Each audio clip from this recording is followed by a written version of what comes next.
जय श्री महाकाल। आप सभी को आज मैं अपने एक नए टॉपिक के साथ आपके साथ हाजिर हुई हूँ। मुझे उम्मीद है आपको मेरे जो कंटेंट, मेरे जो टॉपिक मैं आप लोगों को लेकर के आती हूँ आपको अच्छे लगते होंगे। और क्योंकि जो भी आप थोड़े से लोग मुझसे जुड़े हुए हैं, आप कमेंट करते हैं, अच्छे अच्छे कमेंट आपने लिखे होते हैं और आपको भी जिज्ञासा होती है जानने की, और आप मुझे कहते भी हो कि हमें इस चीज़ की जानकारी दीजिए, तो मैं फिर आपको वीडियो लेकर के आती हूँ।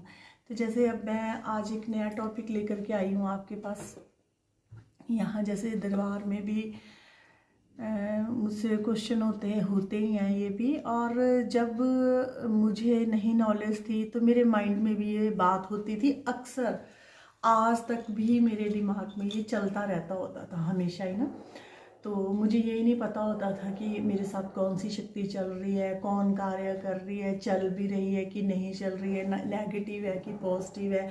फिर अगर लोगों के यहाँ कार्य हो रहे हैं तो फिर कौन सी शक्ति मतलब कि कार्य कर रही है, क्या है ये चीज़, क्या ये पावर्स है और कैसी हैं और कैसे काम करती है, कैसे हमारे साथ आ जाती हैं और कैसे हमारे जीवन के साथ ये जुड़ जाती है। तो चलो, मैंने तो बहुत स्टडी किया इस पे और जाना भी है काफ़ी, मैंने इस चीज़ को माना भी है, जाना भी है कि ये सब होता है। लेकिन आप सभी लोग पूजा करते हैं, मेरे पास कई बार यहाँ लोग आ जाते हैं ना, जैसे मैं आंखें बंद करके ध्यान लगाती हूँ, फिर मैं देखने लगती हूँ कि इनके बारे में ना। तो जैसे मुझे किसी के साथ बजरंगबली जी की वो दिखती है, किसी के साथ कोई देवी शक्ति दिखती है, किसी के साथ शंकर भगवान, किसी के साथ कान्हा जी दिखते हैं। तो ये मतलब हम तो ऐसे होते हैं ना कि हाँ, हमारा जैसे कि आगे चक्कर थोड़ा एक्टिव होता है, सक्रिय हो जाता है, तो हम ये सब चीज़ें जल्दी पहचान जाते हैं। तो जैसे आप आम लोग हैं ना, तो आम लोग आप सभी लोग पूजा करते हैं और सभी को ये जिज्ञासा होती है कि मेरे जीवन में जब ये समस्या आती है, वो समस्या आती है, तो मेरी श्रद्धाएँ ठीक हो जाती है, मैं उनकी पूजा करती हूँ, वो मेरे साथ चलते हैं, वो मेरे साथ चलते हैं कि नहीं चलते हैं, कोई है। क्योंकि जो भी आध्यात्मिक होगा, स्पिरिचुअल होगा व्यक्ति, उसके साथ चलेगी कोई ना कोई शक्ति जो निरंतर हर रोज़ वहाँ जाते हैं, मंदिर जाते हैं, किसी गुरुद्वारे जाते हैं, किसी पीर की दरगाह में जाते हैं, या फिर आप निरंतर कहीं अपने इष्ट को 6 महीने बाद, साल बाद कुछ भी देते हैं, जो जैसा जिनका होता है वो अर्पण करते हैं, तो चलती है। लेकिन उन्हें पता नहीं होता कि मतलब कि हमारे साथ कौन सी शक्ति चल रही है, क्या चल रही है, कौन हमारी रक्षा कर रही है, कौन नहीं, तो ये पता नहीं होता ना। तो इसको आपको जिज्ञासा भी रहती है, क्यूरियोसिटी रहती है उस चीज़ की कि हाँ, हम जानें कि हमारे साथ भी कोई शक्ति चलती है। कई बार ऐसे होता है कि आप किसी कार्य को बोलते हैं और वो हो जाता है, तुरंत हो जाता है वो कार्य, तो आपके साथ भी शक्ति चलती है। ऐसा नहीं होता है। जो हम लोग होते हैं, हम कुछ साधक बन जाते हैं, तो हमें किसी कार्य के लिए भगवान ने प्रिपेयर करते हैं, तैयार करते हैं, संसार के भला करने के लिए करते हैं, और दुखी लोगों की मदद करने के लिए हमें उस हिसाब से मतलब कि स्टडी हम करते हैं और सीखते हैं, सिखाते भी हैं। जो हमारे इष्ट होते हैं, जो शक्ति हमारे साथ कनेक्टिविटी बनी होती है, जिसकी वो खुद आपको समझाती हैं। कई लोग गुरु के माध्यम से सीखते हैं, उनका मुझे पता नहीं है, मैं अपने बारे की आपको बात बता सकती हूँ। तो जैसे आप कई बार सोचते हैं कि कैसे जाने आप ये सब, आपके साथ कोई देवी देवता है कि नहीं है। जैसे आप सपोज करो पूजा करने बैठते हैं, कई बच्चे हनुमान चालीसा पढ़ते हैं, कई लोग दुर्गा चालीसा पढ़ते हैं, कुछ भी अगर आप लोग पढ़ रहे हैं तो ये फिर आप जैसे पढ़ रहे हैं, पढ़ते पढ़ते आप मंदिर में बैठे ना, आपको ऐसे रोमांच सा हो जाता है बॉडी में, ऐसा कभी कभी कंपन सा होने लग जाता है और हल्का होता है वो। जैसे हम होते हैं, हमें पूरे कई बार पूरे वेग में शक्ति आती है। तो जो पूरे वेग में शक्ति आती है, पहले मेरे पास ऊर्जा भी कम थी, पढ़ाई भी कम थी, जो भी मैं कह सकती हूँ, घूम जाती थी पूरी, यही नहीं पता चलता था कि क्या है, कि अजीब तरह की ये ऊर्जा होती है। और ये बहुत मतलब एक बड़ा अजीब सा एहसास मैं इस चीज़ को कह सकती हूँ। लेकिन जैसे आप लोग होते हैं ना, तो आप लोग जैसे आप जैसे पाठ तो कर रहे हैं, तो कई बार आप ऐसे करने लग जाते हैं, जैसे आप पढ़ रहे हैं जय जय जय ज्ञान गुण सागर जय कबीर सूरज, ऐसा करने लग जाते हैं ना आप, नमो नमो दुर्गे सुख करने, नमो नमो अम्बे दुखनी निरंकार है ज्योति तुम्हारी तिही लोग फैली जय, है ना, इस तरह करने लग जाते हो ना, तो आपको मतलब कि आपकी बॉडी के चक्कर घूमने लग जाते हैं। तो आप सोचिए कि जिस शक्ति की आप चालीसा कर रहे हैं, जिस शक्ति का आप पाठ कर रहे हैं, वो आपके उनके दूत या उनकी ऊर्जा आपके इर्द गिर्द घूम रही है। तो आप सोचिए कि ऐसा अगर मेरे साथ हो रहा है तो उनकी शक्ति या उनकी ऊर्जा मेरे नज़दीक है। और अगर आप भजन कर रहे हो, आरती कुछ भी कर रहे हो, चालीसा कर रहे हो, और आपको कंपन छूटता है और दूसरे आपको रोना बहुत आ जाता है, आपको कोई दुख नहीं है, कोई समस्या नहीं है, भगवान के पास देख के चाहे किसी भी बात को लगा लो, आपको इतना रोना आ गया, इतना रोना आ गया कि वो आपका रोना बंद ही नहीं हो रहा है, ठीक है ना, तब भी आप सोचिए कि आपकी जो पूजा है वो आपके इष्ट तक पहुंच रही है और आपके इष्ट प्रसन्न हो रहे हैं और आपको उनका आशीर्वाद प्रदान हो रहा है, ठीक है। और दूसरे कई कारण ये होते हैं, जैसे कि आप ये जैसे कुछ बात सोचते हो ना, जैसे आप कोई सोचेंगे कि उनका मैसेज आ जाए, या कभी आप सोचिए कि फ़ोन आ जाए और आपकी एकदम वाइब्रेशन या आपकी एकदम इंट्यूशन उन तक पहुंच जाती है, तब भी आप सोचिए कि आपके साथ कोई शक्ति कार्य करती है, क्योंकि इनका हमारी आत्मा के साथ संबंध होता है। हमें ज़्यादा मंदिरों, गुरुद्वारे और कहीं कहीं जाने की बहुत बड़ी आवश्यकता नहीं होती है, तन में ही भगवान का वास है, प्रभु का वास हमारे शरीर के अंदर है। अगर आप बैठो तो सभी देवी देवताओं को वहीं आप जागृत करके सभी देवी देवताओं के साथ मिलन आप अपने घर पे ही कर सकते हो। वो देवी देवता आपसे मिलने खुद आते हैं, स्वयं आते हैं, लेकिन आपको उस चीज़ की मतलब कि जिज्ञासा भी होनी चाहिए और आपको उसका कंटिन्यू भी होनी चाहिए वो चीज़। ये नहीं कि आपको ज़रूरत है तब आप है, क्योंकि मैंने बहुत से लोग देखे हैं ज़रूरत के लिए, तो मैं कह सकती हूँ कि गधे को भी सलाम कर देते हैं, ठीक है। ज़रूरत के लिए, ज़रूरत एक ऐसी चीज़ है, उस टाइम वो इतने बन जाते हैं और जब उनकी ज़रूरत निकल जाती है तो उसके बाद उनको कोई देवी देवता से नहीं मतलब होता, कोई स्थान से नहीं मतलब होता, किसी चौकी से नहीं मतलब होता, किसी साधक से नहीं मतलब होता, सिर्फ उनको अपने मतलब से मतलब होता है। तो ऐसे लोगों के काम कभी नहीं बनते हैं, उनके साथ कोई शक्ति नहीं चलती है, उनके साथ किसी इष्ट की कृपा नहीं चलती, किसी भगवान की कृपा नहीं चलती है। निरंतर जो करते हैं वो अपने घर पे भी करते हैं, अगर कहीं से जुड़ते हैं वहाँ भी निरंतर अपना समर्पण इस चीज़ में बहुत ज़रूरी है। मेहनत हर चीज़ में ज़रूरी है। अब आप मुझे ही देखिए, मेरी कितनी मेहनत है, कितनी मेहनत होती है मेरी, पर ये मेहनत में ऐसे नहीं है कि मुझे इस चीज़ की मजबूरी है और ये मेहनत मुझे मेहनत करनी पड़ रही है कि मुझे मेहनताना मिलेगा इस चीज़ का। मुझे शौक़ है, शौक़ में अगर और लगाव है, प्यार है, भगवान से मिलने की इच्छा रहती है कि अगर मैं बैठूंगी, भजन करूंगी, जो भजन में मुझे वाइब्रेशन आएगी वो चाह करके भी मैं मंदिर में 1 घंटा 2 घंटा भी बैठती हूँ, वो तब भी मुझे नहीं आती है, तब भी मुझे वो नहीं मिलती है।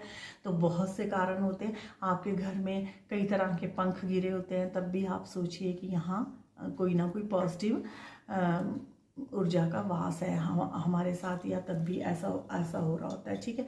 या आप सब सुबह कभी कभी उठते हैं, जब भी आप उठते हैं तो आपके घर के आगे कोई गाय आई होती है, निरंतर आपके गाय आ रही होती है और आपके दरवाजे के पास ही आ करके हमेशा ऐसे करती है, सींग मारती है या कुछ मांगती है या करती है, तब भी आप सोचिए कि हाँ आपके साथ किसी पॉजिटिव शक्ति की कनेक्टिविटी है। तो कई बार ऐसे होता है कि जैसे दीपक आप जलाते हो, दीपक में ऐसे सिंपल चल रहे होते हैं, कई बार इतना बड़ा फूल बन जाता है, जैसे कि गुड़हल का फूल होता है, कई पंखों का, कई बार 5 पंखड़ियों का बन जाता है, कई बार 7 पंखड़ियों का बन जाता है। मेरे जब बनता होता था मैं बड़ी खुश होती थी उस टाइम, क्योंकि उस टाइम मुझे थोड़ा कम अनुभूति प्रभु की होती थी। तो मैंने सुना था कि हाँ अगर ऐसे होता है तो भगवान आए होते हैं, उनके साथ कृपा होती है, तो मेरे बहुत बड़ा फूल बन जाता था ज्योत में। तो मैं ज्योत की पिक्चर्स ले जाती थी और मैं बहुत खुश होती थी, ये मेरे अनुभव है। फिर आपने फूल चढ़ाए होते हैं देवी देवताओं के पास, ये तो मेरे साथ मोस्टली होता ही है शुरू से, आज नहीं, ये मुझसे पहले भी होता था। मैं अनमैरिड थी ना, मुझे आदत थी भजन कीर्तन करने की, मैं अपने घर पे भी करती थी। तो कई बार तो फूलों की माला भी टूट जाती थी, कई बार फूल गिरते थे, तो उस टाइम तो हमें समझ नहीं होती थी, उस टाइम मैं शौक में करती थी। लेकिन अब मंदिर में कई कई बार अगर मैं घंटों बैठ रही हूँ तो कई कई बार फूल गिरेंगे। पहले मेरी छोटी मूर्तियाँ थी, नीचे मंदिर में रहती होती थी मैं, उनसे भी इस तरह ही गिरते थे। और अब मैं यहाँ आ गई हूँ, बड़ी मूर्तियाँ हैं तो बड़ी मूर्तियों से भी इस तरह ही फूल गिरते हैं। तो ये भी एक बड़ा अच्छा साइन है कि आपके इष्ट, आपके देवी देवता आपसे खुश हैं, तो वो आपको ये अनुभूति देते हैं। चलो हमें तो पता ही होता है ना, क्योंकि हम जग कल्याण के कार्य करते हैं और लोगों को हील करते हैं, तो इससे होता है। तो इससे आपको पता चलता है कि आपके साथ भगवान जुड़े हैं। छोटी छोटी बातें होती है। अब जैसे किसी की मन की बात जान लेना, हम तो जैसे मन की बात भी जान लेते हैं, अंदर भी जो चल रहा होता है, कैसा है क्या नहीं है, कुछ जानते, कुछ भगवान हमें बता देते हैं स्वयं। तो ये बहुत सी बातें होती हैं। इससे आपको देखना चाहिए कि आपके साथ दैवीय कृपा है और आपके इष्ट आपके साथ है। जैसा आप सोचते हो और वैसा होता है। कई बार आप देखना, आप अपने मन में सोचते हो, अगर आप मन में सोचते हो कि मुझे सोचते हो कि मैं इस हिसाब से वीडियो डालूं, और उस हिसाब की वीडियो आपके पास मेरी आ जाती है, और मैं आप सोचते होगे कि ये ऐसे करे तो ज़्यादा अच्छा लगे, और वैसे ही मैं कर लेती हूँ, तो वो आपकी आत्मा का मैसेज उस आत्मा तक होता है। और अगर आपका उनके साथ पवित्र रिश्ता होता है तो आपको ये एक टेलीफोन की पैथी की तरह ये काम करती है ये चीज़ें। अगर आप अपने मन में वो बात को सोच रहे हैं, आप अपने मन में उस बात को सोच रहे हो, तो दूसरे व्यक्ति के पास वो बात चली जाती है। तो आपको ये सोचना चाहिए कि आपके साथ भी किसी शक्ति की, पॉजिटिव शक्ति की कनेक्टिविटी है, जो आपका संदेश दूसरे के पास लेकर के जा रही है। ठीक है, हम तो कार्य करते हैं ना, हमें तो फुल कॉन्फिडेंस होता है कि हमारे साथ कोई शक्ति है, ऐसा है वैसा है, हम जानते हैं उस चीज़ को। लेकिन आप लोगों को जिनको नहीं पता होता है ना, उनको मैं ये छोटी छोटी बातें बता रही हूँ कि आपने ये बात सोची, आप बोल भी नहीं। मुझे अच्छा कई बार यहाँ कह देते हैं, दीदी उस दिन सुशीली मुझे कह रही थी कि आप बोल रहे थे कि आपने उनकी वीडियो मैंने नहीं देखी थी, आप कह रहे थे कि जैसे ठंड है यहाँ चाय बना दिया करें, ऐसे कर दिया करें, वैसे कर दिया करें। कहते आपकी वीडियो मैंने देखी नहीं थी, और मैं राशन लेने गई और मुझे एकदम से ऐसे हो रहा था कि हाँ उधर चाय बनानी चाहिए, संगत आती है तो चलो मैं ही बना दूंगी, हम वहाँ पे मैं लेके जाती हूँ, वहाँ सामान चाय बना दूंगी ना। तो एक वो आपके साथ भी किसी पॉजिटिव शक्ति की कनेक्टिविटी है, जो एकदम आपका संदेश या मेरा संदेश आपकी आत्मा तक लेके जाती है और आपका मेरी तक लेके आ जाती है। नहीं तो जैसे आपने कुछ सोचा और वो मैंने कर ही लिया, आप कह तो नहीं सकते कि मैं इस तरह सोच रहा था या मैं इस तरह सोच रही थी कि हाँ ऐसा हो, है ना, और फिर वो हो जाता है। तो आप सोचिए कि आप भी साधारण व्यक्तियों में से नहीं है, आपके साथ भी कोई पॉजिटिव शक्ति वास करती है। तो बस यही है। और आपको मैं जितनी सी मुझसे नॉलेज मुझे अपनी बारे में होती है यार, क्योंकि अगर मैं थोड़ा सा भी कॉपीराइट करती हूँ ना, तो मैं देख के कभी भी आपको समझा नहीं सकती कुछ भी। मैं अपने एक्सपीरियंस अगर आपको ठीक ढंग से बताती हूँ ना, वो ही ज़्यादा होते हैं मायने, और उन्हीं के ही मायने होते हैं। क्योंकि पढ़ लिख के इधर उधर से औरों का कंटेंट मिक्स करके, औरों की बातें मिक्स करके, सच है वो झूठ है, कितनी सच है वो मैं उस पर इतना बिलीव नहीं करती हूँ। मैं अपने ही बताती हूँ, अपने एक्सपीरियंस बताती हूँ मैं। और बाकी अधिकतर शक्तियाँ सोते टाइम बात करती हैं। अगर आपके सपने में आती हैं, आपको कुछ देती हैं, तो उस चीज़ को गुप्त रखना चाहिए, उसको आपको किसी से शेयर नहीं करना चाहिए, किसी से बताना नहीं चाहिए। प्रत्येक व्यक्ति जो अच्छी आत्मा होगी, पूजा पाठ करेंगे, आध्यात्मिक हो गए, ऐसा नहीं है कि आपके साथ कोई भी शक्ति नहीं जुड़ेगी। शक्ति आपके साथ जुड़ेगी और आपका कार्य करेगी, और आपकी हेल्प भी करती है, मदद भी करती है, बशर्ते आप उस चीज़ के काबिल होने चाहिए। आपका मन साफ होना चाहिए, पवित्र होना चाहिए, फेक नहीं होनी चाहिए कोई चीज़ कि आप दिख कुछ रहे हो, अंदर बाहर से कुछ दिख रहे हो, आप बोल कुछ रहे हो और अंदर आप कुछ है। मैंने बहुत से लोगों को देखा है इस तरह, अगर वो वीडियो पर आ रहे हैं तो वो अपना कुछ और रूप दिखाते हैं। अगर आप उनसे खुद मिलने के लिए चल जाए ना, तो एक नौकर से भी ज़्यादा, बदतर से भी बदतर आपके साथ बिहेव करते हैं। तो कैमरे में वो कुछ दिखते हैं और बाद में कुछ दिखते हैं। तो ऐसे व्यक्तियों को ईश्वरीय कृपा प्राप्त नहीं होती है। भगवान के लिए जैसे आप दिखें वैसे आप होने चाहिए, ठीक है। तो आपके रूप एक ही होना चाहिए, जैसे आप दिखें वैसे होने भी चाहिए। वैसे ही आपके कर्मों के अनुसार ही आपके ग्रह नक्षत्र हर एक चीज़ बदलती रहती है। जैसे आप अच्छे कार्य अच्छे कर्म करते रहेंगे, उसी हिसाब से आपके स्टार भी बदलते हैं, जीवन भी ऊंचाइयों पर जाता है। और आपके जीवन में अच्छे कार्य भी होने शुरू हो जाते हैं, धन धान्य की भी वृद्धि होती है। सिर्फ आपके अपने कर्मों पे डिपेंड होता है वो। मैंने बहुत से लोगों को देखा, बहुत दान पुण्य करेंगे, दिखाएंगे हम छबील लगा रहे हैं, हम लंगर लगा रहे हैं, हम ये कर रहे हैं, वो कर रहे हैं, और दिन रात किसी को मारने की साजिश रच रहे होते हैं। दिन रात इनको ऐसे होता है कि उसको हम कैसे मार दें, उसको हम कैसे बर्बाद कर दें, उनको कैसे जलील कर दें, कैसे उनकी बेइज्जती कर दें, और शो ऐसे करेंगे कि हम बहुत दानी हैं और हमारे जैसा कोई वो नहीं है। तो ऐसे लोगों का नहीं है। आप इंसान से पर्दा कर सकते हो, भगवान से नहीं पर्दे होते, भगवान से नहीं होते। भगवान आपको मिनट मिनट का वॉच करता है। ऐसा कंप्यूटर, ऐसा सैटेलाइट फिट है हर इंसान के अंदर कि आपको कर्मों का लेखा हर टाइम आपका लिखा जा रहा है।